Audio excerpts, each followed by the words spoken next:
ஆளுந்தரப்பில் இருப்பவர்களை சென்றால் அவர்களுக்கு அவர்களை பாதுகாத்துக் கொள்வதற்கு முடியாத ஒரு சூழல், அவர்களுக்கு எழுந்து நின்று பேசுவது அல்லது அவர்கள் ஏதாவது ஒரு விடயத்தை சமூகம் சார்ந்த சமூகத்துக்கு ஏற்படுகின்ற பிரச்சனைகளை கொண்டு செல்ல முடியாத ஒரு சூழ்நிலையிலே ஒரு சூழ்நிலை கைதிகளாக என்று அடிமை சாசனம் எழுதப்பட்டவர்களாக எங்களுடைய ஓரிரு முஸ்லிம் பாராளுமன்ற உறுப்பினர்கள் அந்த கட்சியில் இருந்து செயல்பட்டு கொண்டிருக்கின்றார்கள். அது எங்களுக்கு நன்றாக தெரியும்.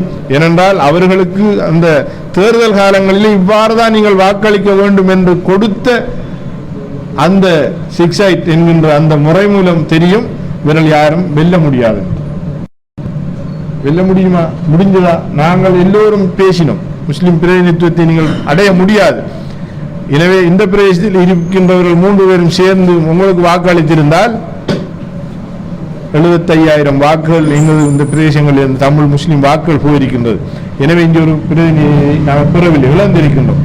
எனவே அவர்களுடைய பிரதிநிதித்துவத்தை எடுக்கின்ற அல்லது மக்களுடைய வாக்குகளை எடுத்து ஏதோ ஒன்று நடந்து முடிந்திருக்கு. எனவே எங்களுடைய மூதாதையர்கள் கூறுவார்கள், அந்த நேரம் நாங்கள் கோழி முட்டை என்றால் முட்டை வாரத்துக்கு முன்பு இருக்கிற கோழி முட்டைக்கு நல்ல ஊட்டச்சத்து இருக்கும். அந்த முட்டையை நாங்கள் கொடுத்து விட்டு கடையில் சீனி வாங்குவோம், இல்லைண்டா தோலிக்கரோடு வாங்கன்னு சொல்லுவாங்க.